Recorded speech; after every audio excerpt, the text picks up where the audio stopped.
Madre, me he curado, gracias a Dios, mandaba ayer la noticia de que me he curado y voy a esperarle en Madrid. Muy bien. Madrid a ver.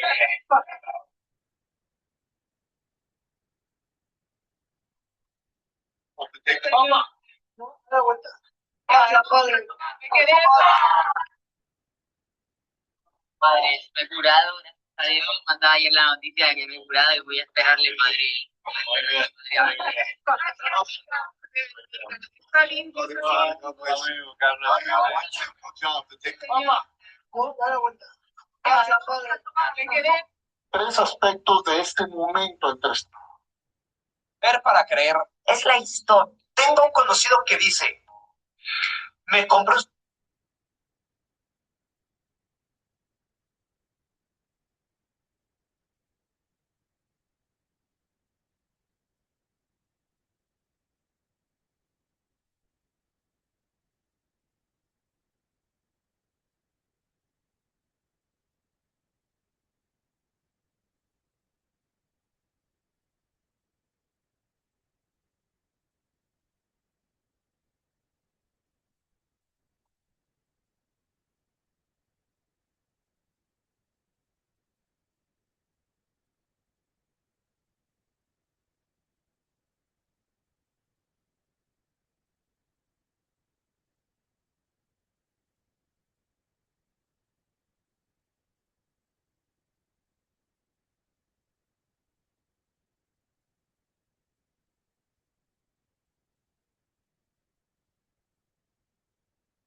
Salud.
Ojalá hoy escuchen la voz del Señor. Ojalá hoy escuchen la voz del Señor. Vengan, cantemos con júbilo al Señor. Aclamemos a la roca que nos salva. Lleguemos hasta Él dándole gracias. Aclamemos con música al Señor. Ojalá hoy escuchen la voz del Señor. Entren, inclinémonos para adorarlo. Doblemos la rodilla ante el Señor que nos creó, porque Él es nuestro Dios y nosotros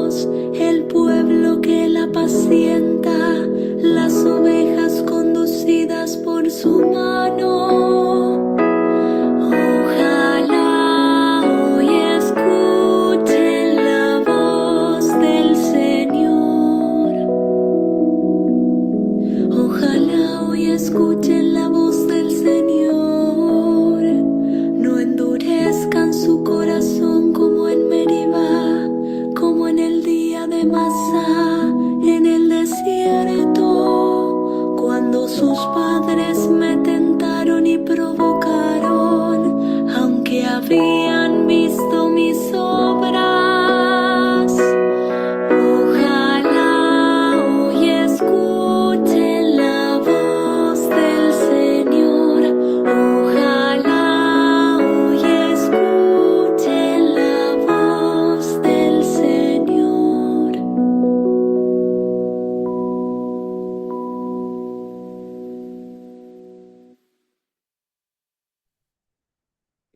Hola, buenas noches. Qué gusto que nos volvemos a encontrar en nuestro espacio bíblico de estudio vía Zoom. Hoy día, martes 12 de mayo del año 2026, para continuar con nuestro interesante análisis de las parábolas del Evangelio. Vamos a comenzar, como siempre, como es debido, dándole gloria y honor a Dios Padre a través de Jesús de Nazaret, y juntos digamos en el nombre del Padre, del Hijo y del Espíritu Santo. Amén. Padre nuestro que estás en el cielo, santificado sea tu nombre, venga a nosotros tu reino, hágase tu voluntad en la tierra como en el cielo. Danos hoy nuestro pan de cada día, perdona nuestras ofensas, como también nosotros hemos perdonado a los que nos ofenden. No nos dejes caer en la tentación y líbranos del mal. Dios te salve María, llena eres de gracia, el Señor es contigo, bendita eres entre las mujeres, y bendito el fruto de tu vientre, Jesús. Santa María, Madre de Dios, ruega por nosotros pecadores, ahora y en la hora de nuestra muerte. Amén. Gloria al Padre, al Hijo y al Espíritu Santo, como era en el principio, ahora y siempre, por los siglos de los siglos. Amén. E invocamos al Espíritu Santo y decimos: oh Espíritu Santo, don de Dios y fuerza de lo alto, fuente de agua brotante de vida eterna, desciende y mora en nuestros corazones. Haznos verdaderos adoradores del Padre. Condúcenos a la plenitud de la verdad y transfórmanos en testigos de Jesús para llevar su nombre hasta los confines de la tierra. Amén. Bueno, pues le agradecemos, como siempre, a Jesús de Nazaret y al Espíritu Santo que se encuentran presentes entre nosotros y nos ayudan a entender a plenitud todas las enseñanzas que sobre el reino de Dios, sobre el reino de los cielos, el unigénito de Dios Padre nos vino a enseñar aquí, a este mundo. Y hoy, muy particularmente, ponemos nuestra intención particular a sus pies, a los pies de Dios Padre, a través de Jesús de Nazaret, porque el próximo domingo será el domingo de la ascensión del Señor. Ese domingo culmina con el regreso al Padre de su unigénito, de Jesús de Nazaret, después de haber cumplido hasta los últimos detalles toda la voluntad de Dios Padre, y con las enseñanzas que nos trajo de palabra y de obras, nos llenó la vida, nos transformó, nos cambió toda la forma de apreciar la palabra de Dios, de conocer más las Sagradas Escrituras a través de sus enseñanzas, y cambió todo para la humanidad.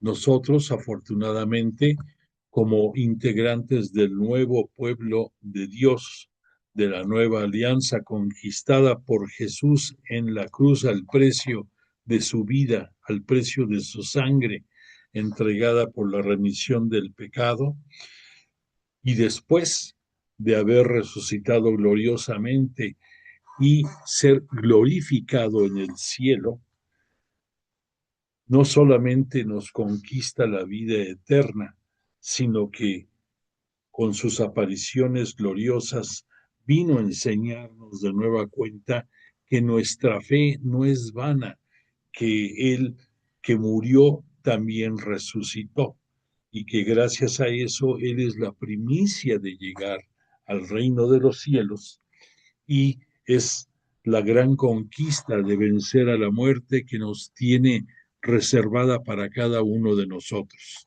Entonces esta noche me pareció muy importante el que nosotros nos unamos a ese grupo de apóstoles que lo van a ver ascender a los cielos a Jesús de Nazaret, ya glorificado, ya heredero regio de todo el universo.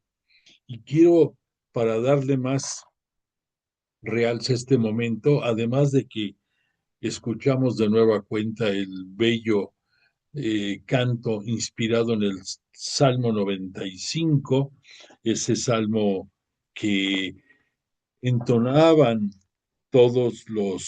esa alabanza, esa aleluya y alabanza que entonaban rumbo al templo de Jerusalén en los grandes eventos, en las grandes peregrinaciones.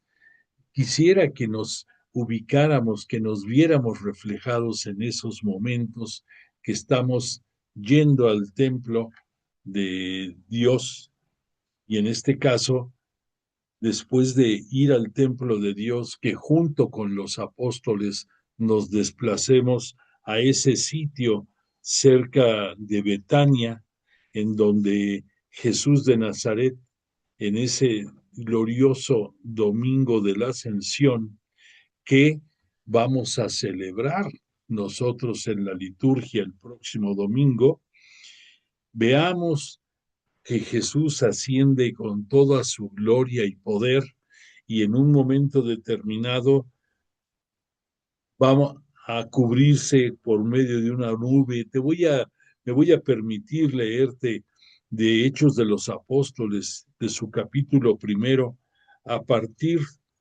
del versículo 9, algo breve. Dice así: dicho esto, fue levantado en presencia de ellos y una nube lo ocultó a sus ojos. Mientras ellos estaban mirando fijamente el cielo, viendo cómo se iba, se les presentaron de pronto dos hombres vestidos de blanco, que les dijeron: Galileos, ¿por qué permanecéis mirando al cielo? Este Jesús, que de entre vosotros ha sido llevado al cielo, volverá tal como lo habéis visto marchar. Entonces, este fragmento del capítulo 1 de Hechos de los Apóstoles nos muestra ese momento glorioso de la ascensión del Señor y cómo me gustaría que todos y cada uno de nosotros nos viéramos como discípulos del Maestro, como discípulos de nuestro Mesías y Señor, del Rey del Universo, que estuviéramos ahí en ese momento contemplando esa gloriosa ascensión y que agradecidos por toda la gran entrega que hizo de su humanidad para la remisión del pecado en todos nosotros, crezca y podamos algún día poder también ser apóstoles de Jesús, que en algún momento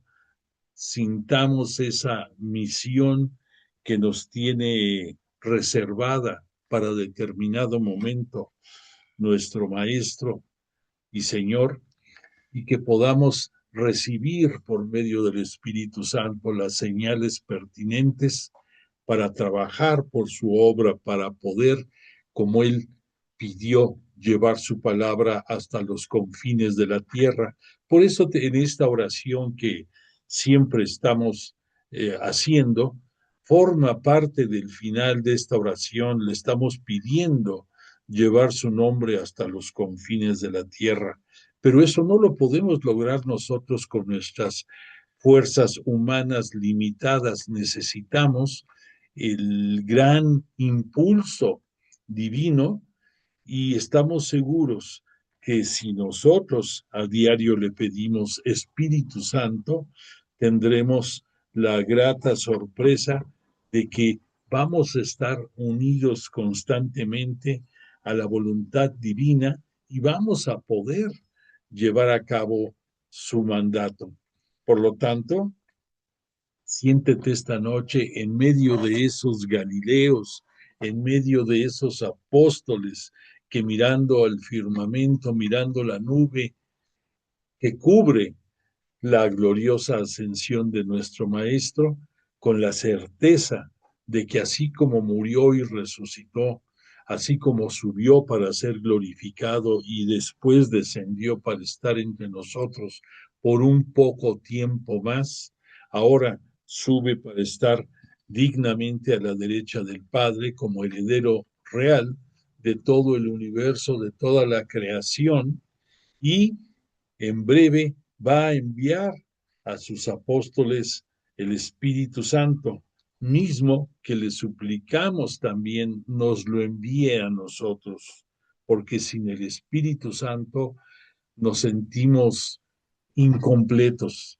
porque sin el Espíritu Santo estamos perdidos en este mundo, agradecidos por todas las enseñanzas de Jesús, pero necesitados de quien nos recuerde, de quien nos refrende las enseñanzas, quien nos impulse y quien nos conduzca para algún día con seguridad llegar al reino de los cielos para toda la eternidad y poder estar disfrutando con Dios Padre y con Jesús de esta belleza de haber conocido la palabra a través de Jesús de Nazaret.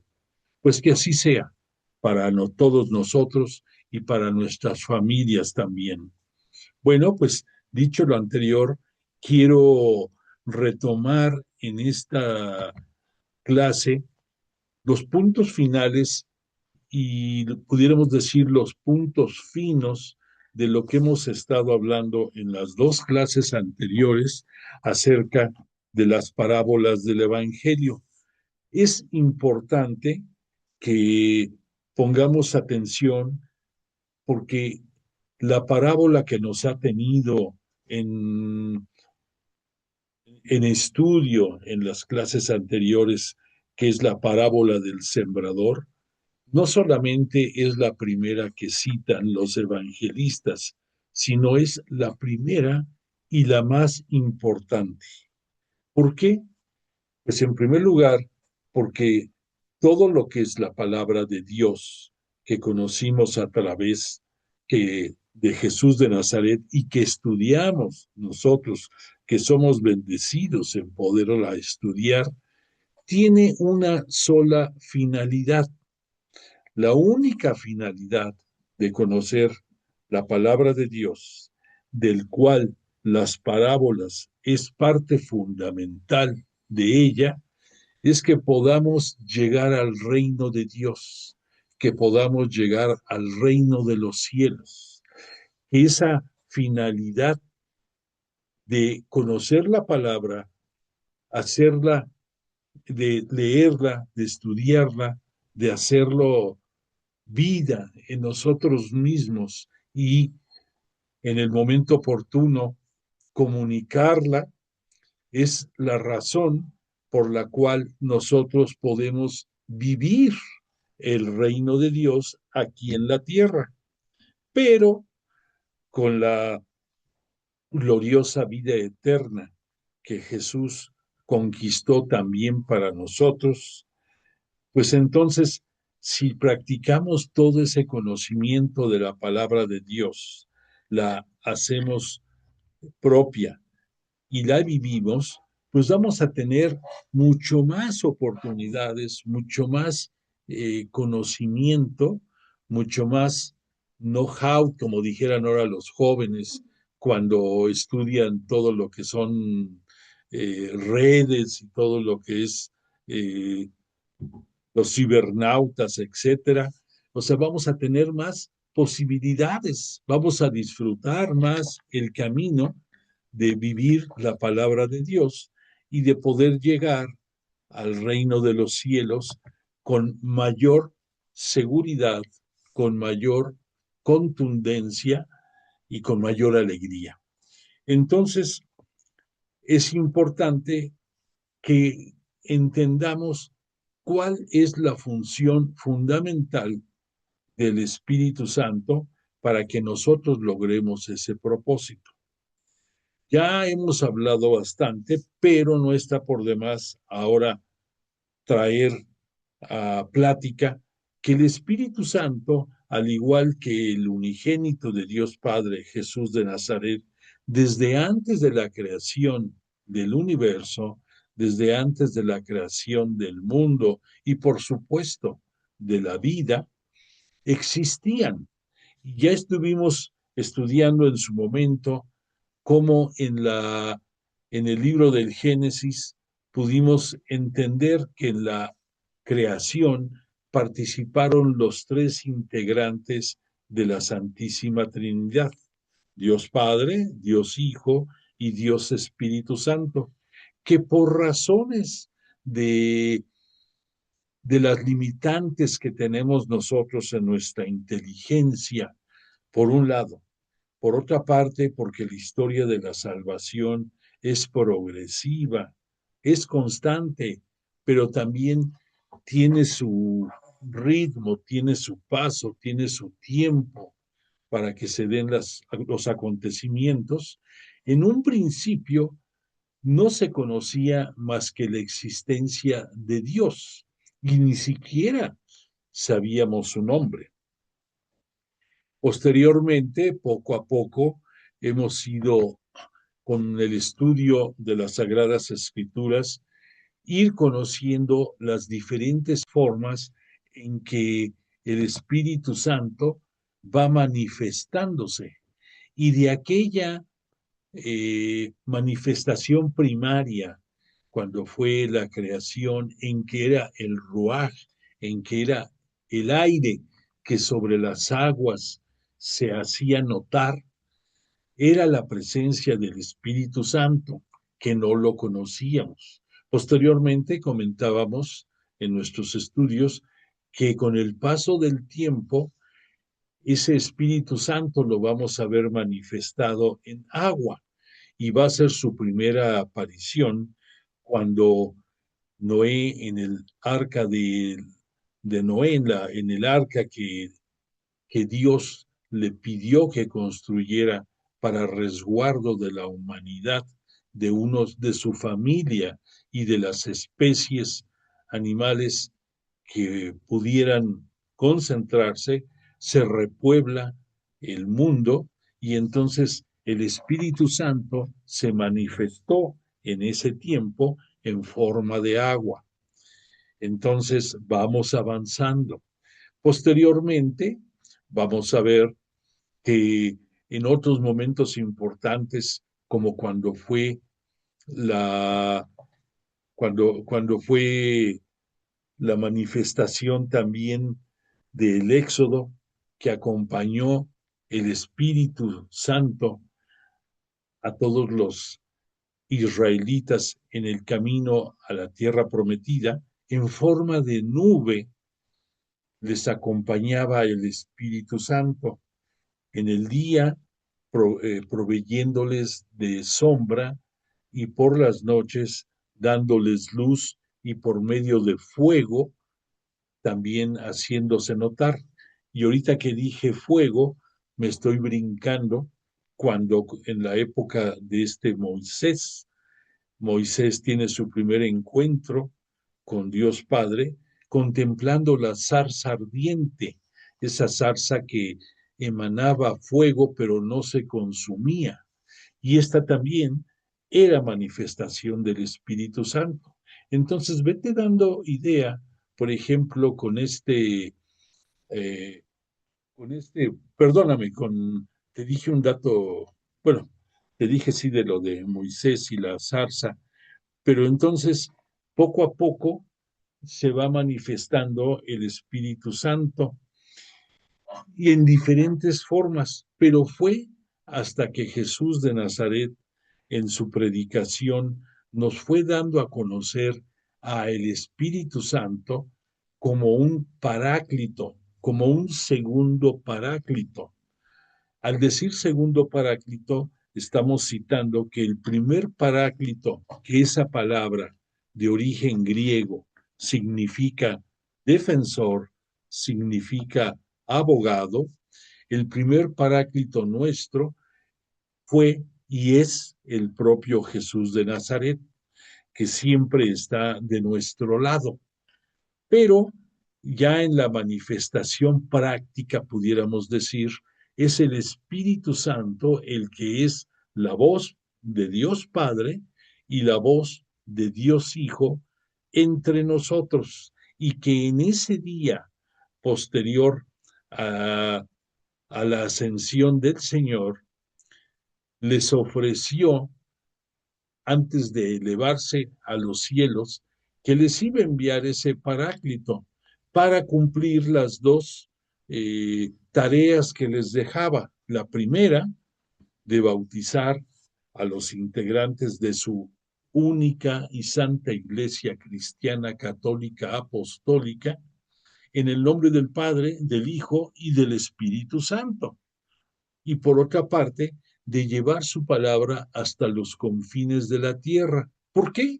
Pues porque después de que Jesús en la cruz adquirió al precio de su sangre, de su vida, la remisión del pecado de toda la humanidad, de cualquier tiempo en que hubieran existido, y que nos incluye a nosotros y a todo el género humano, sin importar condición, ubicación, credo, color de piel, nada. Formamos parte de ese nuevo pueblo de Israel, y el Espíritu Santo va a ser enviado en principio, dentro de unos días más, a los apóstoles en el día de Pentecostés, que nosotros dentro del calendario litúrgico vamos a celebrar de este domingo en 8 días más. Pero es este domingo próximo en donde, por razones de calendarización, la Iglesia celebra la ascensión del Señor. Entonces, repito, Jesús, primer paráclito, va a ascender a los cielos, ya no va a volver otra vez, sino hasta el día de la parucía, en donde por designio de Dios Padre, será Él como el heredero regio el que descienda en toda gloria y poder sobre esa nube, así como los galileos, los apóstoles, lo vieron ascender al cielo en una nube igual. Va a descender en el tiempo de la parucía para que en toda gloria y poder y con la designación de su Padre, descienda a juzgar a todas las naciones y descienda también a juzgar a todos los hombres. Nos dice la Sagrada Escritura, a juzgar a vivos y muertos. Obviamente, en esta forma de que nos los presenta la Sagrada Escritura, debemos de entender que para cada uno de nosotros, si no nos toca vivir ese momento de la parucía, ese momento de estar vivos y ver el descenso de Jesús en gloria y poder, si antes dejamos este mundo y nuestro cuerpo material queda aquí en la tierra, y nuestra alma y nuestro espíritu va a ascender a los cielos en alma transformada y en cuerpo glorioso, entonces va a ser otra historia, ¿no? Y ese momento se va a constituir para cada uno de nosotros en nuestra parucía particular, en nuestro juicio particular. Y ahí vamos a tener que rendir cuentas ante Jesús de Nazaret de haber vivido adheridos a su fe, a las creencias que él nos comunicó y en haber observado su 11º mandamiento de amar al prójimo como él nos ama a nosotros. Entonces, ahí va a ser probablemente para cada uno de nosotros nuestra parucía particular. Y repito, si no es así, si tenemos la oportunidad de vivir la segunda venida en gloria y poder de Jesús, entonces viviremos la parucía como todos los que queden vivos en ese momento. Bueno, pues entonces, con esta, con esta narrativa, te quiero dar a entender la importancia que tiene el Espíritu Santo en todos nosotros, que así como cada día le pedimos a nuestro Padre que nos dé la oportunidad de darle gloria y agradecimiento y que de Él nos dé la salud, nos dé el alimento, nos dé la tranquilidad, la paz y nos libre de las tentaciones, así como todos los días le pedimos eso a Dios Padre, pues también debemos de pedirle al Espíritu Santo que esté entre nosotros. ¿Por qué? Porque Él es la voz de Dios Padre, es la voz de Jesús. Entonces, si el Espíritu Santo está junto a nosotros, nos habla y nosotros le escuchamos, vamos a estar en comunicación con Dios Padre y con Jesús de Nazaret a través del Espíritu Santo. Y entonces no va a ser solamente el propio Espíritu el que nos guíe, sino va a ser la Santísima Trinidad en su conjunto quienes permanezcan a nuestro lado. Y obviamente eso pues nos dará mayores oportunidades de vivir el reino de Dios aquí en la tierra y de poder conquistar la morada eterna con mayor facilidad. ¿Por qué?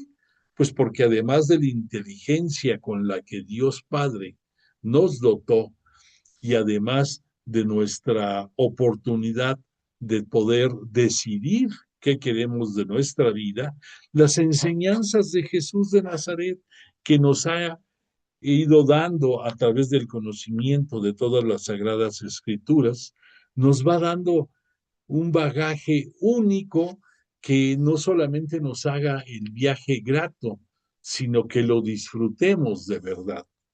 Entonces, quiero hacer reflexión o continuar con esta reflexión acerca de la crítica y de la teología del Espíritu Santo con relación a las parábolas. Ya dijimos que las parábolas es una de las formas de comunicación de Jesús hacia nosotros para darnos a conocer la palabra de Dios, que nos enseñó a vivir el reino de los cielos aquí en la tierra a través de la palabra y de sus obras de poder, que dentro de la palabra nos lo hizo de manera directa y de manera indirecta. De manera directa, con todos sus discursos, con todas sus enseñanzas, con todas sus la comunicación que tuvo con nosotros a través de los apóstoles y a través de los evangelistas con nosotros. Y por otra parte, en forma indirecta, a través de las parábolas. Ya dijimos que las parábolas es una forma de comunicación que permite que en una manera sencilla y coloquial Jesús nos diera a conocer su palabra, la palabra de Dios, dándonos oportunidad de que por un lado nosotros pudiéramos deducir las conclusiones de sus enseñanzas, por otra parte, de tener la oportunidad de que se cumpliera las profecías de Isaías. Ahorita le vamos a recordar en unos momentos más esas profecías de Isaías. Y sabemos perfectamente que dentro de la vida de Jesús se iba a complementar todo lo que de él se había dicho en tres grandes segmentos de la historia de la salvación. Estos tres grandes segmentos son los profetas, son los salmos y también son los evangelios. Los evangelios ya como parte de la nueva alianza, pero de la antigua alianza, todos los escritos que había desde que se empezó a formar la historia por escrito de la salvación, que para esto ubiquémonos, fue más o menos por el año 700 antes de Cristo que se empieza a escribir todo lo que se ha ido acumulando y que va a constituir lo que ya para nosotros es la Sagrada Escritura, los 73 libros. Pues de estos 73 libros, repito, lo que los profetas dijeron, lo que los salmos contienen y también lo que los profetas dijeron acerca de Jesús de Nazaret, en la vida y obra de Jesús se realizó, se cumplimentó, se tuvo fin. Por eso, cuando él en la cruz, en una de sus 7 palabras, dice, todo se ha consumado, lo que significa es que todo lo que estaba escrito acerca de su divinidad, de su permanencia entre nosotros, de su mesianidad, de su reconocimiento como unigénito de Dios, se estaba cumpliendo. Y entonces él podía de esta forma culminar la voluntad de Dios Padre y entregar con confianza su espíritu al Señor. Bueno, pues entonces sabemos que Jesús de Nazaret, consciente de las limitaciones humanas que tenían sus apóstoles, los que van a continuar y dándonos a conocer la vida y enseñanza de Jesús, necesitaban, por un lado, entender correctamente todo lo que en vida Jesús les había enseñado. Por otra parte, necesitaban mayores gracias, mayores dones de parte del Espíritu Santo para infundirles en ellos la parresía, el arrojo, la inteligencia, el dominio de lenguas extranjeras, el reforzar su credibilidad y su confianza en Dios, en el propio Jesús, y también de entender correctamente los escritos de la Sagrada Escritura. Jesús sabía que ellos, a pesar de su buena voluntad, no habían podido entender todo esto y por eso les ofreció enviar al Espíritu Santo. Pero el Espíritu Santo, además de que logra estos propósitos en ese descenso el día de Pentecostés, y gracias a eso, ese día de Pentecostés nace formalmente la Santa y única Iglesia Cristiana Católica Apostólica.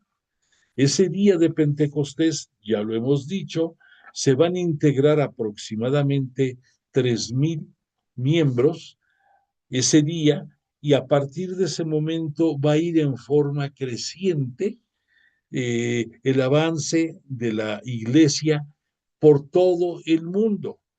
Entonces, después de esta venida de Pentecostés del Espíritu Santo, va a poder Pedro, va junto con Juan y también junto con el resto de los apóstoles, de ir yendo hacer una explosión, pudiéramos decir, y una diáspora a los distintos lugares que el Espíritu Santo les va diciendo.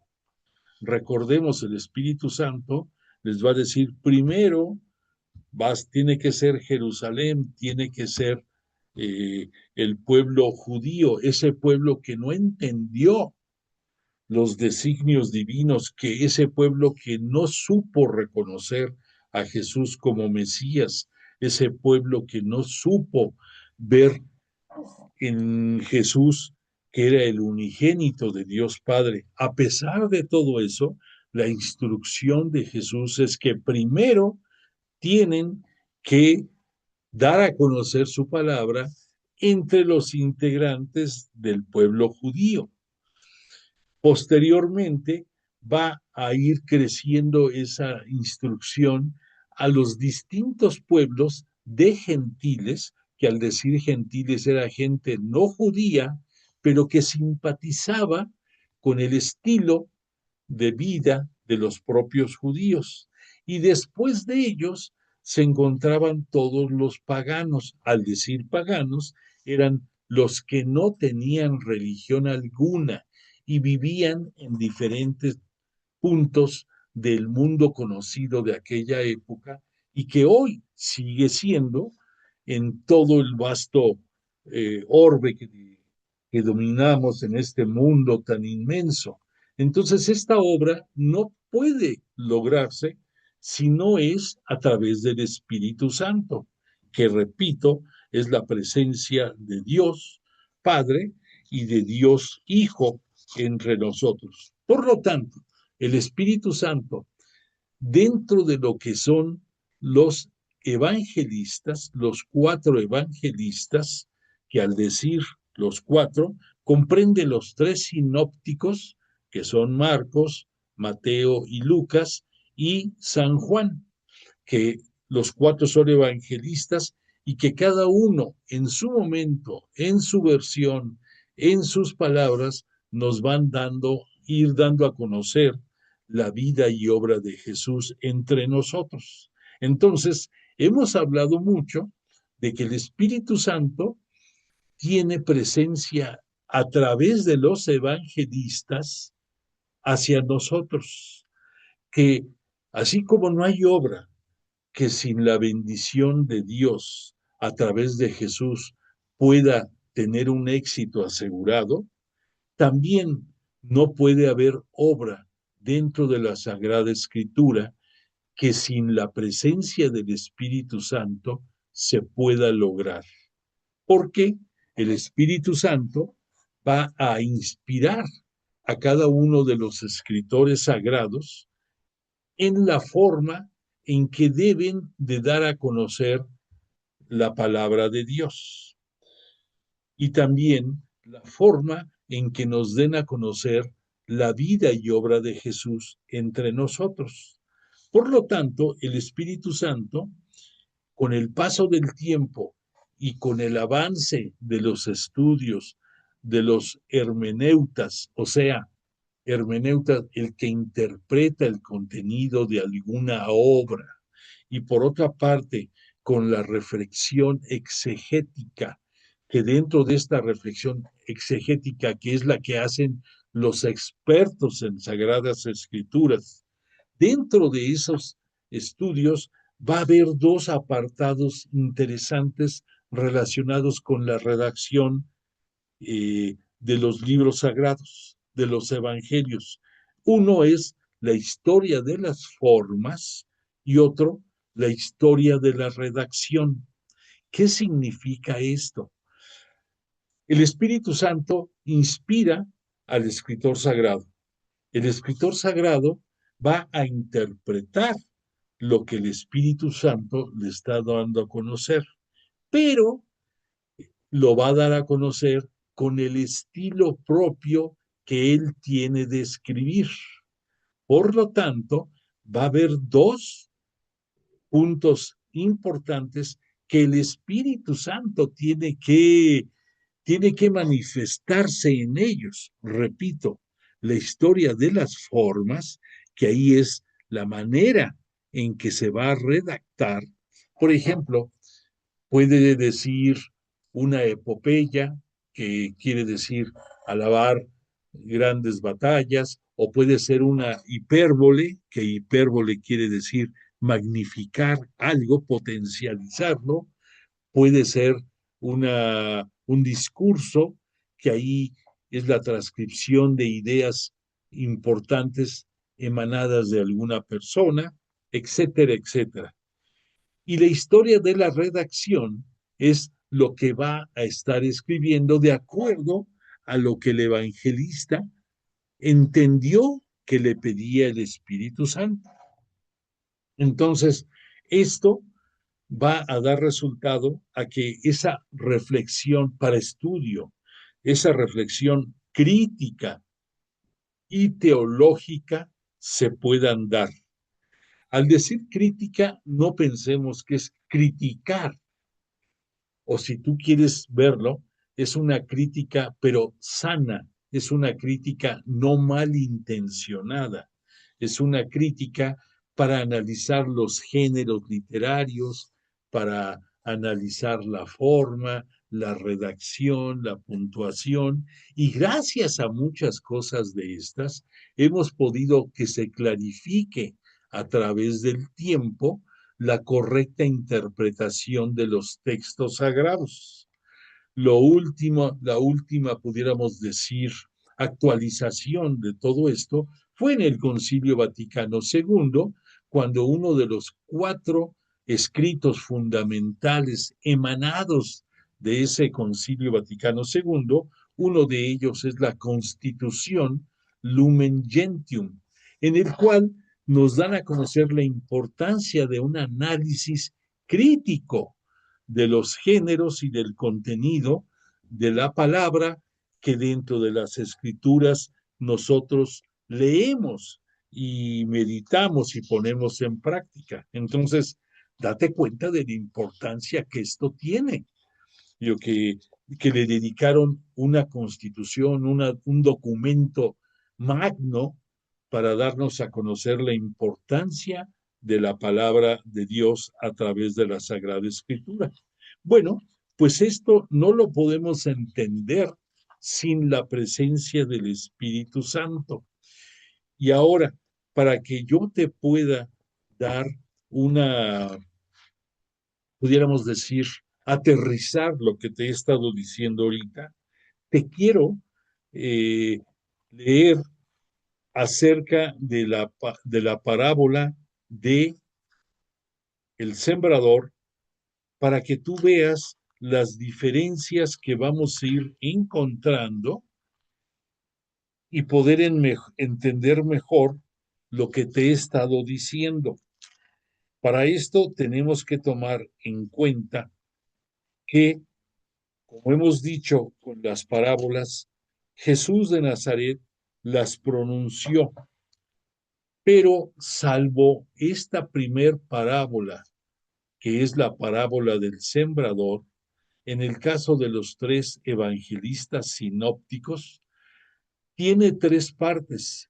Tiene la propia parábola, posterior a eso tiene la pregunta de los apóstoles y de sus allegados más cercanos acerca de por qué hablaba Jesús en parábolas, y después viene una explicación que nos presenta el evangelista.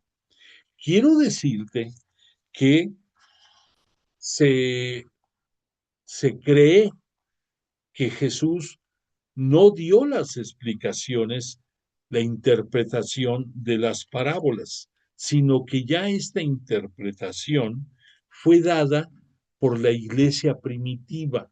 ¿Qué debemos de entender por iglesia primitiva? Bueno, pues Jesús muere en el año 30 de nuestra época y el primer evangelio va a surgir en el año 64. En ese lapso de tiempo hay 34 años en los cuales el Espíritu Santo ha obrado para bien entre los apóstoles, la aceptación y entendimiento de todas las enseñanzas de Jesús.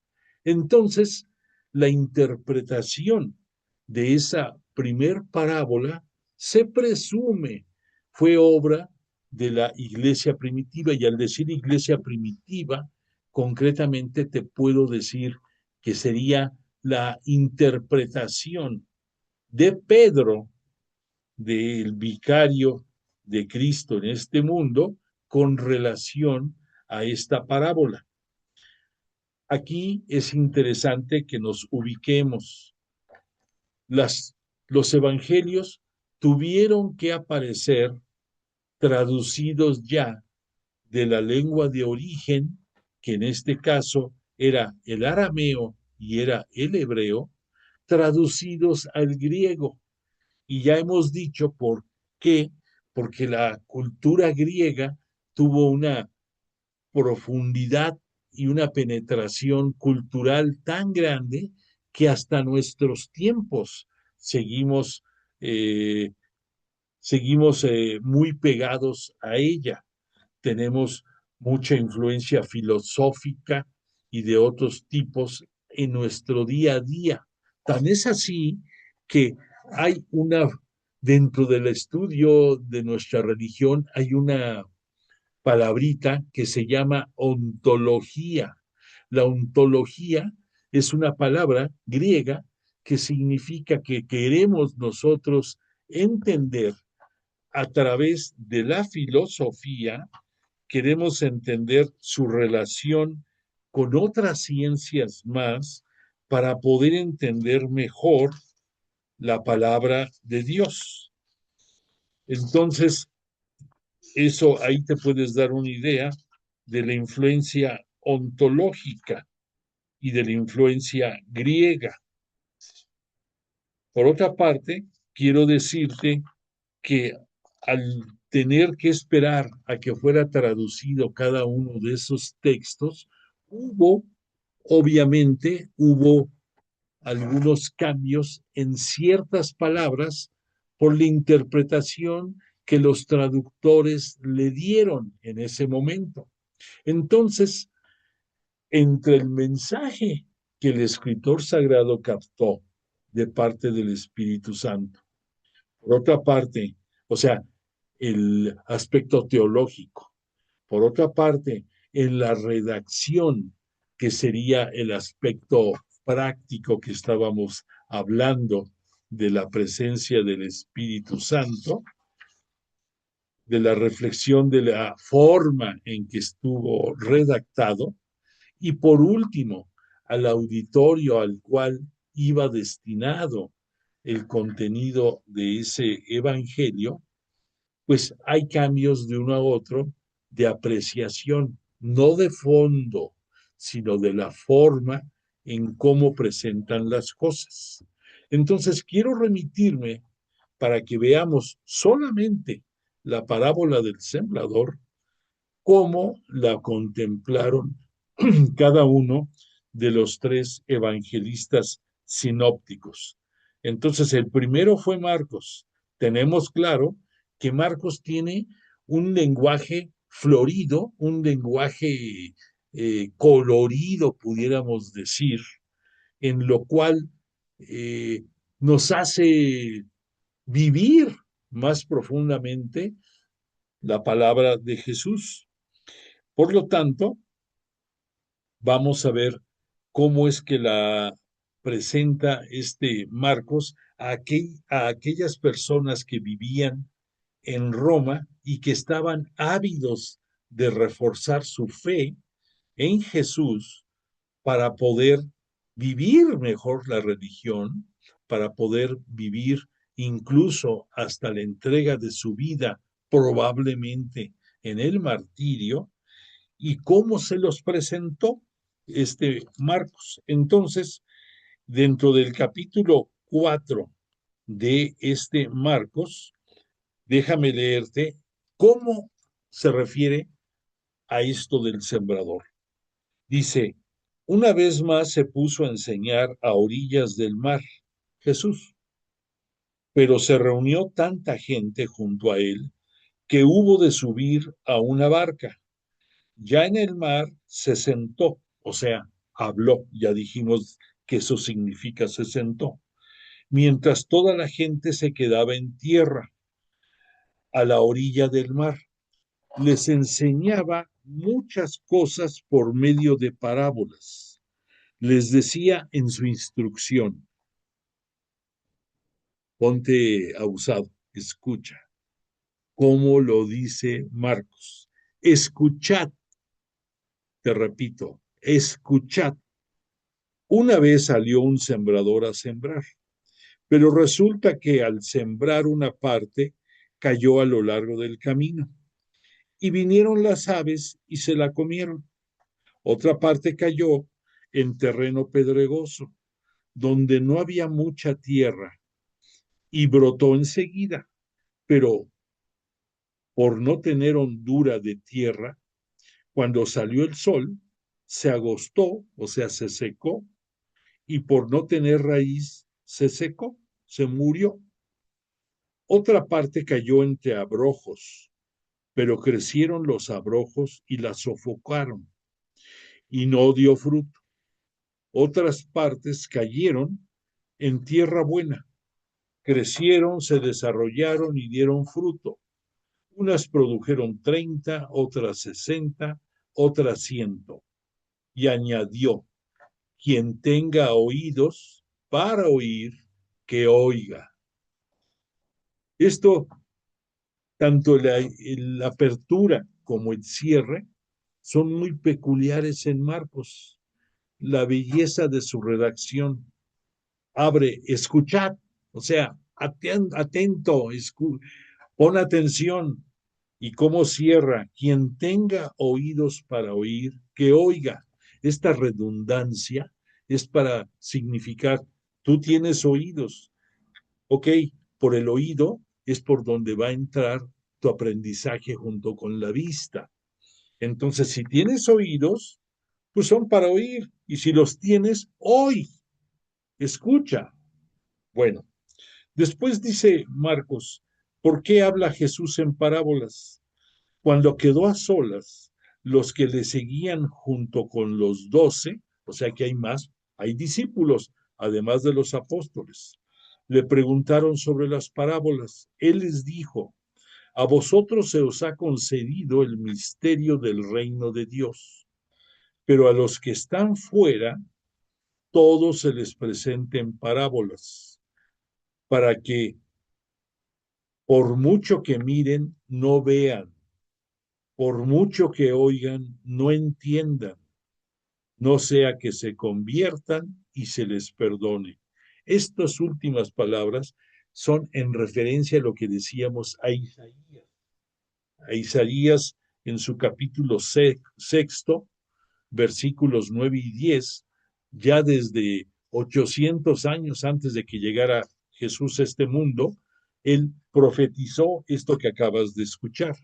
Y esto significa que los que están fuera, o sea, los integrantes del Antiguo Testamento, entre ellos el pueblo judío, que no aceptaron a Jesús como Mesías ni como Hijo de Dios, no escucharan y se convirtieran, porque iba a ser inaudito que alguien que no lo aceptara a Jesús obtuviera el perdón por medio de su enseñanza.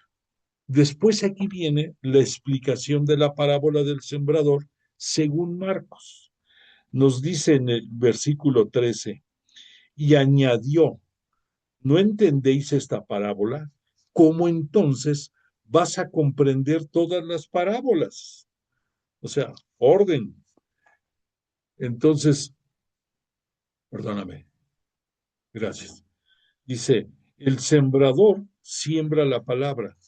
Los que están a lo largo del camino donde se siembra la palabra son aquellos que la oyen, pero al momento viene Satanás y se lleva la palabra sembrada en ellos. Importante, esto que aquí dice Satanás es una de las particularidades de la forma que estamos en el estudio crítico. Aquí nos dicen Satanás.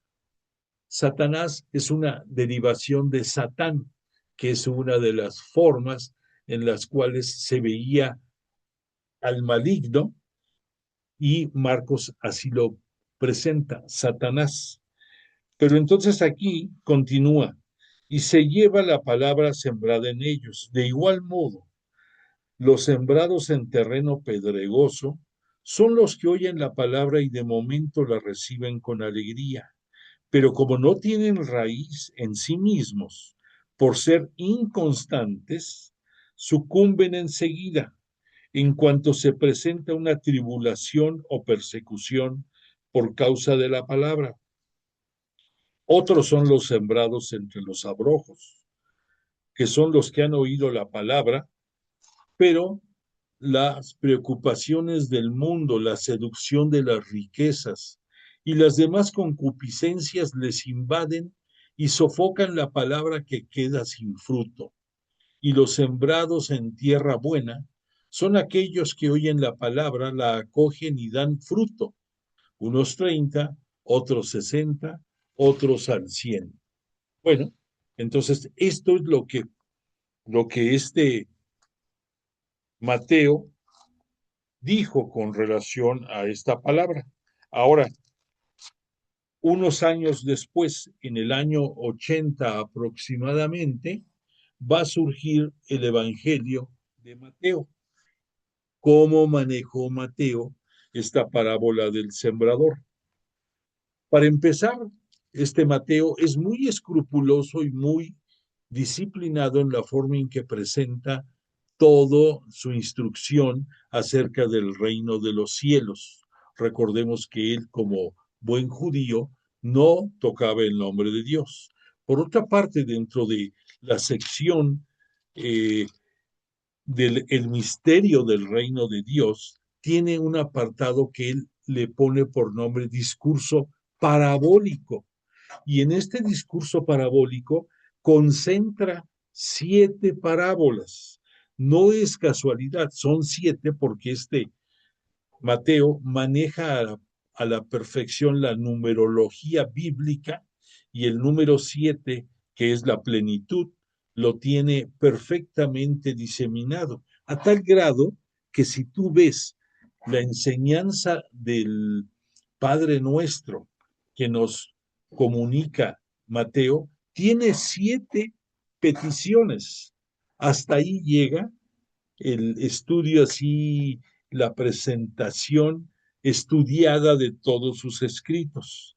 Entonces, en su capítulo 13, Mateo nos dice con relación a la parábola: analiza y ve en tu mente viendo las diferencias entre Marcos y Mateo. Y comienza, decía, salió un sembrador a sembrar, pero al sembrar, unas semillas cayeron a lo largo del camino, y vinieron las aves y se las comieron. Otras cayeron en pedregal, donde no tenían mucha tierra, y brotaron enseguida por no tener hondura de tierra. Pero en cuanto salió el sol, se agostaron y por no tener raíz se secaron. Otras cayeron entre abrojos, pero crecieron los abrojos y las sofocaron. Otras cayeron en tierra buena y dieron fruto, una 100, otra 60, otra 30. El que tenga oídos, que oiga. Volvemos al punto de que el contenido y la enseñanza es la misma, pero la redacción cambia. ¿Por qué habla Jesús en parábolas? ¿Qué nos dice Mateo? Sus discípulos se acercaron y le preguntaron: ¿por qué les hablas en parábolas? Él les respondió: es que a vosotros se os ha concedido conocer los misterios del reino de los cielos, pero a ellos no, porque a quien tiene se le dará y le sobrará, pero a quien no tiene se le quitará hasta lo que tiene. Por eso les hablo en parábolas, porque mirando no ven, y oyendo no oyen ni entienden. En ello se cumple la profecía de Isaías: oír, oiréis, pero no entenderéis; mirar, miraréis, pero no veréis, porque se han botado el corazón de este pueblo, han hecho duros sus oídos y han cerrado sus ojos, no sea que vean con sus ojos, con sus oídos oigan, con su corazón entiendan y se conviertan, y yo los sane. Pero dichosos vuestros ojos, porque ven, y vuestros oídos, porque oyen, pues os aseguro que muchos profetas y justos desearon ver lo que vosotros veis, pero no lo vieron, y oír lo que vosotros oís, pero no lo oyeron. Aquí, ok, ya vimos cambios, entre otros te puedo citar. Mateo no mete más gente más que los propios eh, apóstoles. Sin embargo, aquí los presenta como discípulos. Por otro lado, entre otras cosas, pues nos cita más ampliamente la profecía de Isaías para que no quede ninguna duda. Y entonces, Mateo, muy docto en que en Jesús debe de cumplirse lo que los profetas dicen, no se concretó a citar nada más 2 renglones, cita completo toda la profecía de Isaías. Ahora vamos a ver qué nos dice como explicación de la parábola Mateo. Dice: vosotros pues escuchad la parábola del sembrador. Cuando alguien oye la palabra del reino y no la comprende, viene el maligno y arrebata lo sembrado en su corazón. El maligno, aquí ya no es Satanás, aquí es el maligno. ¿Y por qué el maligno? Pues nada más y nada menos, ¿qué es la última petición que en el Padre Nuestro nos comunicó Mateo? Y líbranos del mal. Inicialmente era líbranos del malo, pero se quedó para efectos prácticos líbranos del mal. Y esto viene de maligno. Entonces viene el maligno y arrebata lo sembrado en su corazón. Este es el que fue sembrado a lo largo del camino. El que fue sembrado en pedregal es el que oye la palabra y de momento la recibe con alegría. Pero como no tiene raíz en sí mismo, por ser inconstante, sucumbe enseguida en cuanto se presenta una tribulación o persecución por causa de la palabra. El que fue sembrado entre los abrojos es el que oye la palabra, pero las preocupaciones del mundo y la seducción de las riquezas sofocan la palabra, que queda sin fruto. Y el que fue sembrado en tierra buena es el que oye la palabra y la entiende. Este sí que da fruto y produce 100, otro 60, otro 30.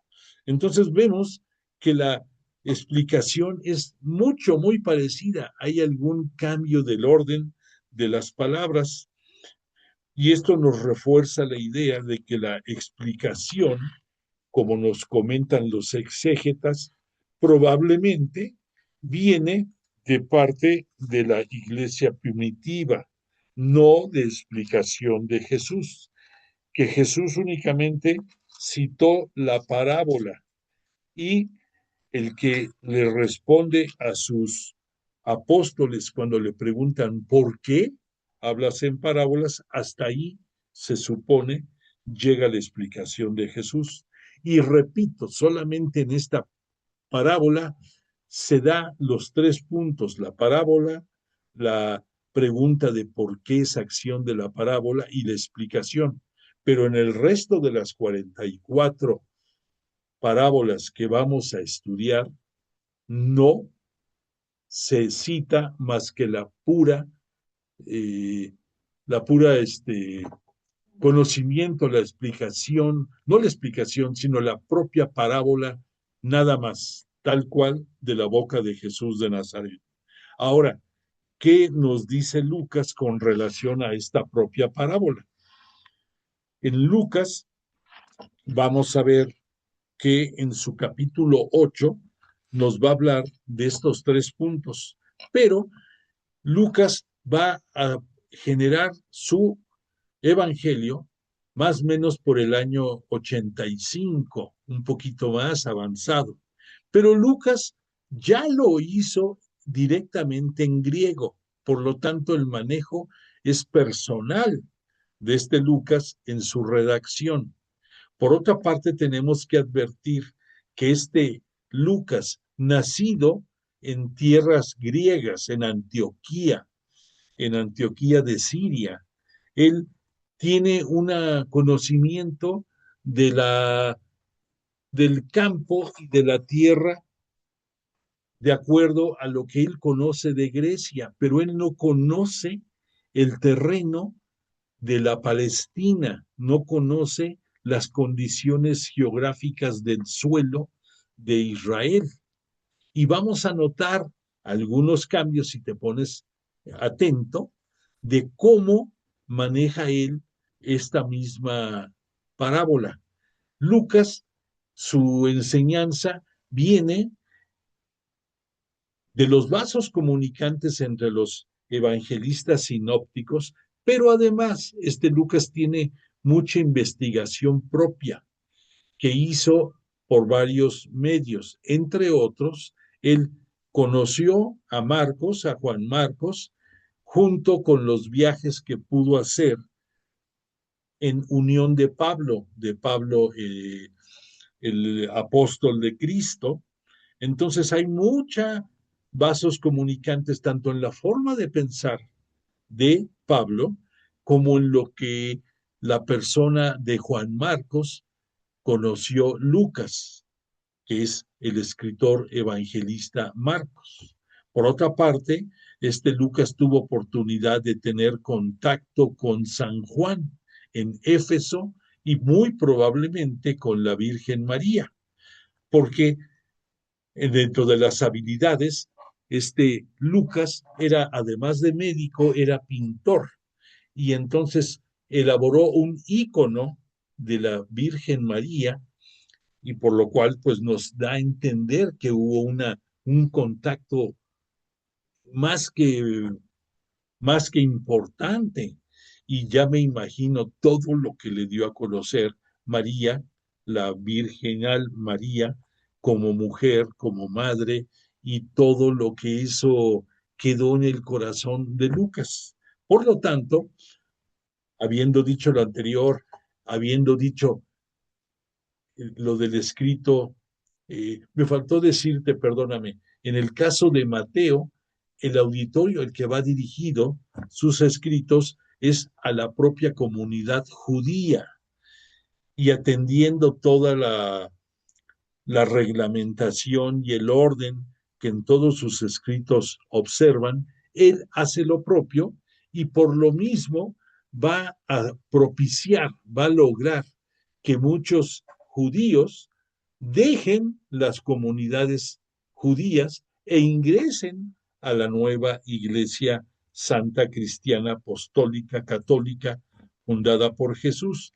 Algo muy importante también que hay que reconocer es que ya a Mateo le tocó el dar a conocer su evangelio una vez que había sido la destrucción del templo de Jerusalén, una vez que el Imperio Romano había deshecho el bastión, esa columna fundamental de la religiosidad judía, que era el templo. Por lo tanto, en la forma de escribir de Mateo se advierte las consecuencias de esto. Y además había ya también un estigma, había una división entre el judaísmo porque estaban perdiendo adeptos.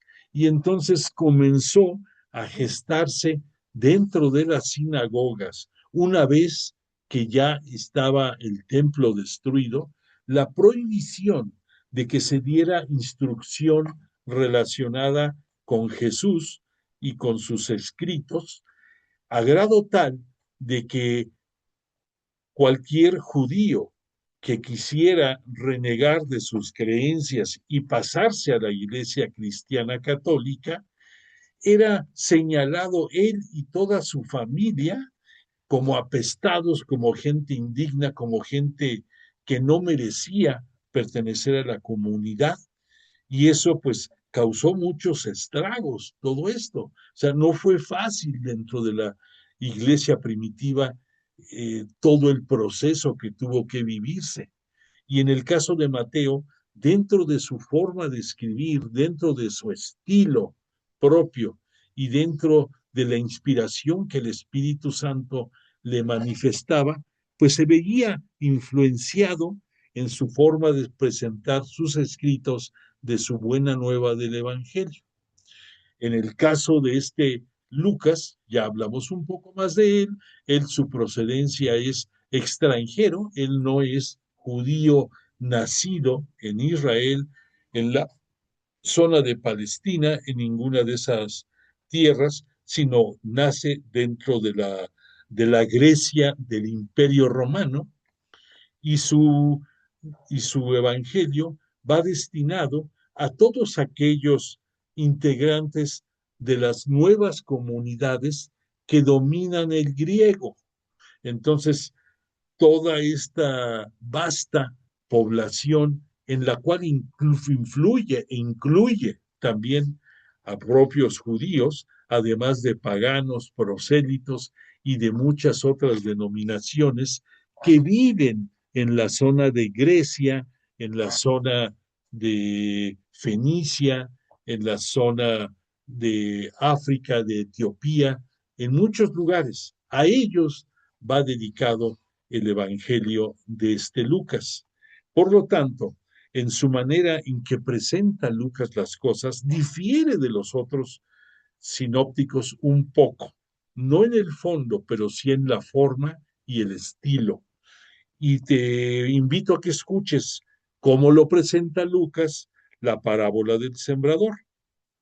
Dice así, capítulo 8, versículo 4 y sucesivos. Se iba reuniendo mucha gente, a la que se añadía la que procedía de los poblados.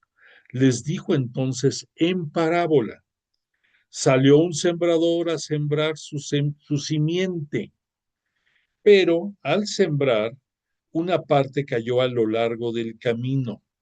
Fue pisada y las aves del cielo se la comieron. Déjame detener para hacerte ver, dentro de los grandes cambios, aquí Lucas nos maneja la palabra simiente, no semilla. También nos hace ver que en esta forma en que se siembra, el propio sembrador o los caminantes pisaron las semillas. En el caso de Marcos y de Mateo, nos dicen que el sembrador tiró la semilla, no la simiente, y que los que se la comieron fueron los pájaros. Después dice este Lucas, otra cayó sobre piedras, pero después de brotar se secó por falta de humedad. Otra cayó en medio de abrojos, pero crecieron los abrojos con ella y la sofocaron. Otra cayó en tierra buena, creció y dio fruto centuplicado. Dicho esto, exclamó, el que tenga oídos para oír, que oiga. Aquí déjame decirte que de acuerdo a algunas apreciaciones exegéticas, en el caso de Lucas, como que pierde un poco de fuerza, de contundencia, la manera en que presentó los hechos. No quiere decir que tenga otra finalidad, pero como que le restó esa grandeza que en Mateo y en Marcos se advierte. Y aquí como que agarra un tinte, pudiéramos decir, más costumbrista, más, más no tan marcado. Bueno, eso es una apreciación, pero el contenido es el mismo. Pero ya dijimos también aquí, porque aquí, en el caso de Marcos y en el de Mateo, nos habla en un caso que estaban los discípulos y otras personas. En otro nos dicen que estaban sus apóstoles. Aquí no nos dice Lucas ni que estuvieran los apóstoles ni los discípulos. Nos dice que salió que había mucha gente, que se iba reuniendo mucha gente, pero nada más. Y cita la parábola. Entonces vemos cómo hay diferencias de forma de uno a otro. Después pasamos al segmento de que por qué habla Jesús en parábola. Y Lucas nos dice, sus discípulos le preguntaron por el significado de esta parábola. Él dijo, Jesús, a vosotros se os ha concedido conocer los misterios del reino de Dios. A los demás, solo en parábolas, para que mirando no vean y oyendo no entiendan. Date cuenta aquí cómo todo el salmo, toda la profecía que Isaías citó y que transcribió fielmente Mateo, en el caso de Lucas nada más nos cita 2 renglones. Mirando no vean y oyendo no entiendan. Pero también es con referencia a la profecía de Isaías, en su capítulo 6, versículo 9. Pero aquí te das cuenta cómo la forma en que van manejando las cosas hace que se vea un poco distintas las cosas. Después la explicación de la parábola del sembrador. Os diré el significado de la parábola. La simiente es la palabra de Dios. Los de a lo largo del camino son los que han oído, pero después viene el diablo y se lleva de su corazón la palabra. Aquí apareció el príncipe de la tierra con otro nombre. Aquí es el diablo. En el caso de Marcos vimos que era Satanás. En el caso de Mateo, que era el maligno. Aquí es el diablo. Es el mismo personaje, pero con una denominación diferente, de acuerdo a las costumbres del auditorio al que va dirigido esta parábola. Entonces, repito, dice, los a lo largo del camino son los que han oído, pero después viene el diablo y se lleva de su corazón la palabra, no sea que crean y se salven. O sea, aquí se está refiriendo al pueblo judío. Los de sobre piedras son los que al oír la palabra la reciben con alegría, pero no tienen raíz. Creen por algún tiempo, pero a la hora de la prueba abandonan. Lo que cayó entre los abrojos son los que han oído,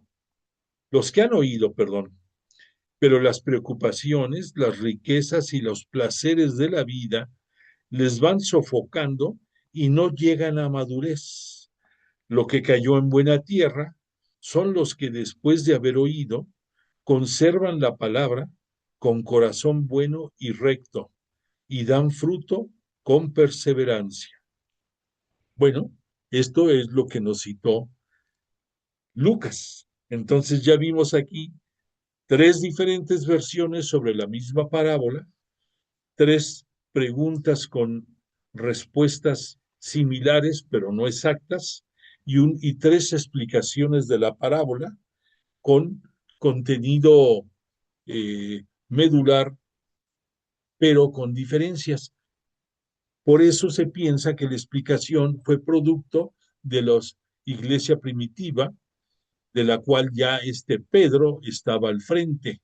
Recordemos que Pedro estuvo desde, como discípulo y apóstol de Jesús, y más o menos como hasta por entre el año 60-65, cuando muere crucificado en Roma, más o menos el mismo tiempo en que también Pablo va a ser decapitado, también en la capital del Imperio Romano. Entonces aquí, este Lucas, que genera su evangelio entre el año 85, pues ya tenía todas las reflexiones surgidas de Marcos, surgidas de Mateo, también las propias investigaciones que él tenía, ya tenía explicaciones dadas por Pedro y Juan como dirigentes de la iglesia primitiva, tenía sus investigaciones personales y tenía reflexiones teológicas de mayor tiempo y de poder haber cursado impresiones con Pablo, con San Juan y probablemente con la propia Virgen María. ¿En qué con los tres coinciden? Además de todo lo que vimos del contenido de la parábola, hay que hacer notorio dos ingredientes. El primero, que si tú te diste cuenta, el número de granos que nos citan cada uno de estos evangelistas son 6, 3 que van a sufrir condiciones adversas, uno que va a florecer, que va a dar fruto, pero que de ese que da fruto lo da en determinadas gradualidades, que los frutos que va a dar por conocer y dar a conocer la palabra de Dios, que conocemos a través de Jesús de Nazaret, en un caso es el 30%, en otro es el 60% y en otro el 100%. Cada uno de los sinópticos lo maneja en un orden distinto y la forma en que lo presenta, pero el contenido es el mismo. Pero esto significa que al ser 4 los escenarios en que va a caer esa semilla, esa simiente, ese grano, nos dice que esto va dirigido a todo el mundo. ¿Por qué? Porque el número 4 nos da a entender que son los 4 puntos cardinales, todo el, todo el planeta. Entonces el contenido de esta parábola es para todos, no solamente los creyentes, sino también cualquier persona en el mundo, sin importar denominación religiosa, geográfica, de piel o de creencias. Por otra parte, nos menciona que de esos 4 escenarios, que repito, significa la tierra físicamente hablando, nos menciona que fueron 6 los granos que se citan en la parábola. De esos 6 granos, 3 van a dar fruto, uno al 30, otro al 60, otro al 100. Entonces, si vemos que el número 6, ¿qué significa en la Biblia? Pues significa la humanidad.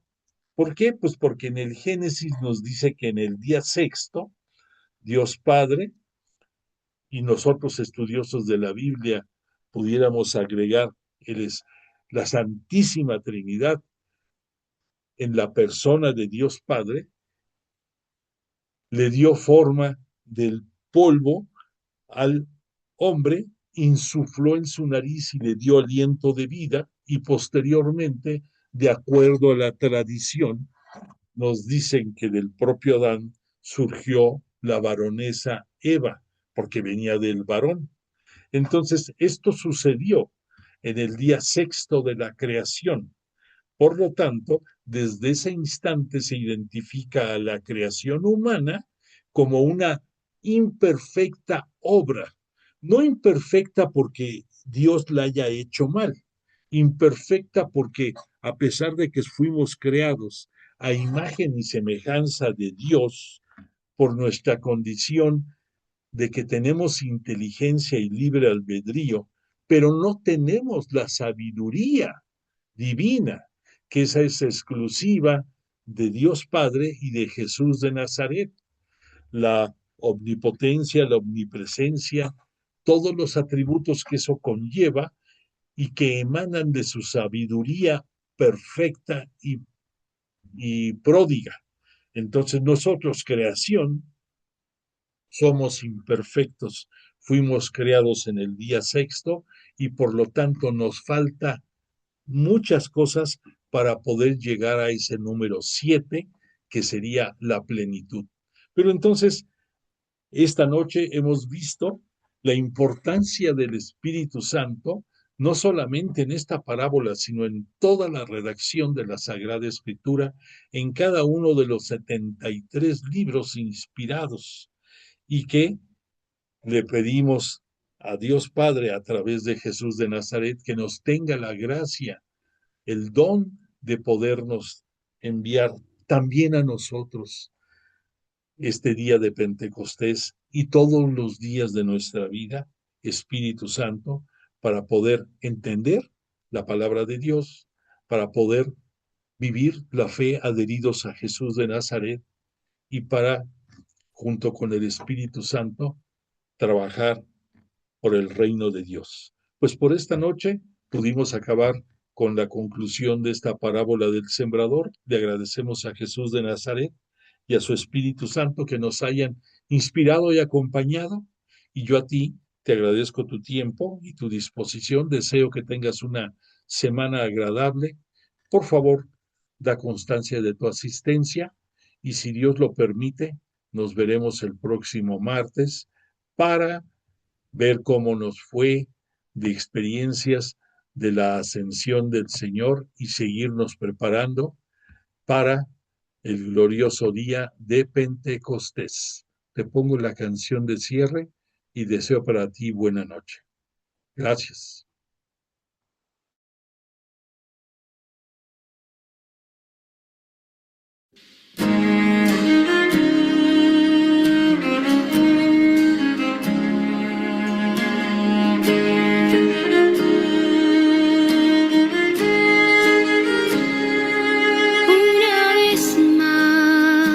Tu palabra me enseña, una vez más en ella te revelas, una vez más puedo escuchar tu voz que me llama toda hora porque quieres regalarme tu amor.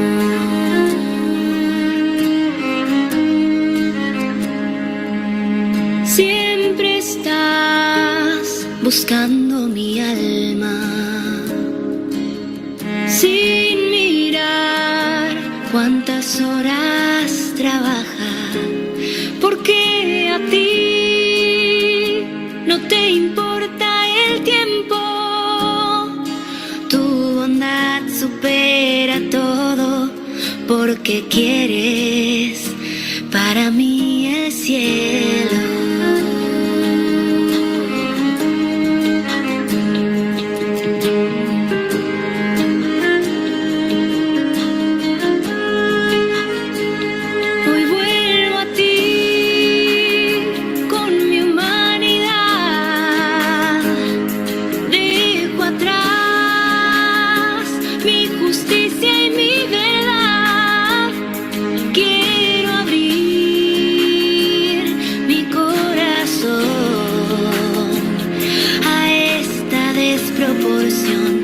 Del amor de Dios.